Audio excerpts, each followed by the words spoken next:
Hello friends, आज मैंने account officer विद्युत विभाग का एग्ज़ाम दिया है। पार्ट ए में 60 क्वेश्चन थे, जिसमें से 53 क्वेश्चन मुझे याद है। एग्ज़ाम IBPS लेता है, इसके कारण क्वेश्चन आंसर अवेलेबल नहीं होते हैं। मेरी कोशिश यही रहेगी जो मेरे क्वेश्चन याद है और जिसका आंसर मैंने जो लिखा वो मैं बता पाऊँगा।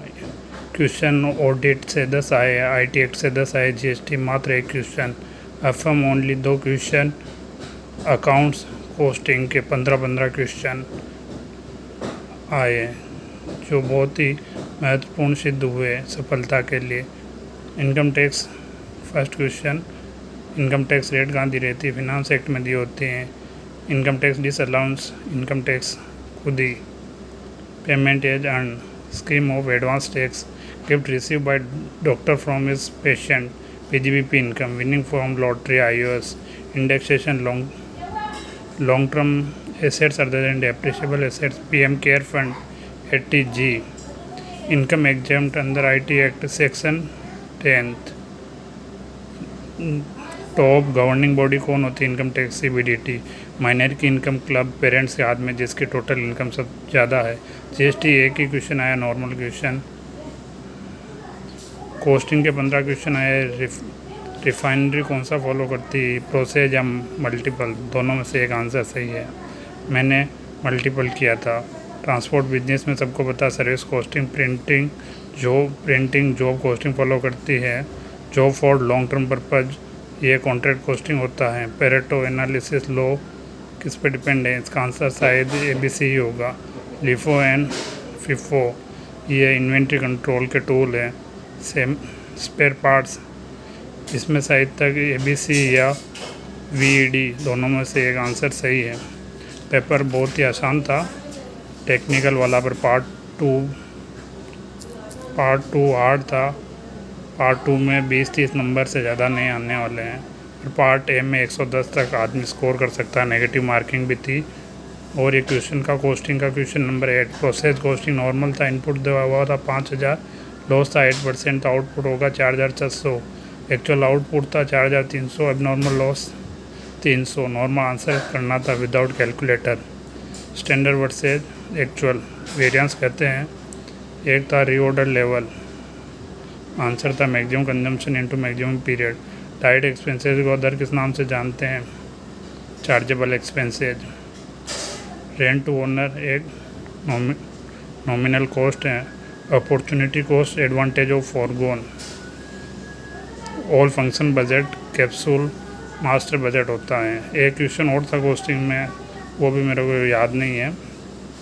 एक FM का क्वेश्चन था, वैल्यू ऑफ फर्म, ये है नई नेट इनकम थ्योरी। एक debt equity interest coverage ratio था, ये सोल्वेंसी रेशो, लॉन्ग टर्म सोल्वेंसी है। वो क्वेश्चन में ओनली सोल्वेंसी दे रखा था। अकाउंट्स के 15 क्वेश्चन, बेहतरीन आसान क्वेश्चन। अंडर राइटर कमीशन, ये डेफर्ड रेवेन्यू एक्सपेंसेस या डेफर्ड कैपिटल, दोनों में कन्फ्यूजन था, पर मैंने डेफर्ड रेवेन्यू एक्सपेंसेस किया। Revenue expenditure treated as capital, ये मैनिपुलेशन ऑफ अकाउंट्स किया मैंने। The equity share issue 160, receive 140, कितने पे क्रेडिट करेंगे शेयर कैपिटल? आंसर था 140। Information from data and knowledge, इसको क्या कहते हैं? Information system. Agreed amount paid at the winding, अब इस कौन सी टाइप की कंपनी होगी? Company limited by guarantee. Company की विशेषता से क्वेश्चन था, normal question. Company limited company की विशेषता थी कि आर्टिफिशियल पर्सन है, ये आंसर था। सीक्रेट रिजर्व कौन बनाती है? As per company act. मैंने पब्लिक कंपनी किया है, यह आंसर भी डाउटफुल है। S14 था, अमालगमेशन से रिलेटेड डायरेक्ट क्वेश्चन। एक क्वेश्चन था कि जो कंपनी को दूसरी कंपनी टेक ओवर कर रही है, जो वाइंडिंग होगी, उसको क्या बोलते हैं? Transfer company. साफ बोलें तो वेंडर कंपनी। फ्लोट मैनेजमेंट, इसका आंसर भी या तो कैपिटल मैनेजमेंट होगा या केस मैनेजमेंट होगा। एक गैप की फुल फॉर्म थी जनरल एक्सेप्टेंस अकाउंटिंग प्रिंसिपल। एक बैलेंस शीट से था, नॉर्मल पार्ट है ऑफ शेड्यूल 6। कंपनी द्वारा नॉन पेमेंट के कारण शेयर लेने को क्या कहते हैं? Forfeiture of share. सॉफ्टवेयर के डिस्ट्रॉय करने के लिए बनाया जाता है मेलवेयर, ये थोड़ा IT से रिलेटेड था। Bank show provision for tax which head कौन से 3-4 ऑप्शन थे। एक करंट लाइबिलिटीज़ वाला था और एक ऑप्शन था कि अप्रोक्सीमेट, कोई नहीं, मेरे हिसाब से वही होगा क्योंकि ये लाइबिलिटी में शो होता है। एक क्वेश्चन था कि इंडोर्समेंट को कहाँ शो करते हैं, इंडोर्समेंट बिल इंडोर्स होते हैं, वो करंट लाइबिलिटीज़ है। इस प्रकार अकाउंट से 16 क्वेश्चन आए। ऑडिट से 10 क्वेश्चन आए। First auditor appointment board of director करते हैं 30 डेज फ्रॉम इनकॉर्पोरेशन। ये एक था SAP 7। ये क्वेश्चन सभी का गलत हुआ है क्योंकि ये एडवांस क्वेश्चन था। एक ऑडिट प्लानिंग से रिलेटेड था AAS 8।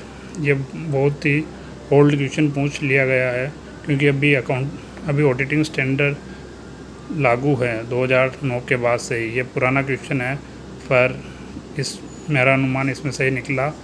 AAS 8 है, मैंने ये सही किया ऑडिट प्लानिंग का। बिफोर ऑडिट वर्क क्या स्टार्ट होता है, तो ऑडिट प्लान स्टार्ट होता है। प्रोफेशनल स्केप्टिसिज्म ऑनेस्ट का था। ऑडिटर के स्कोप पर प्रतिबंध लगाना, इसमें डाउट है, दोनों एडवर्स ओपिनियन भी हो सकती है। डिस्क्लेमर एक था कि ऑडिटर की इंडिपेंडेंस से रिलेटेड क्वेश्चन था। एक क्वेश्चन था ऑडिटर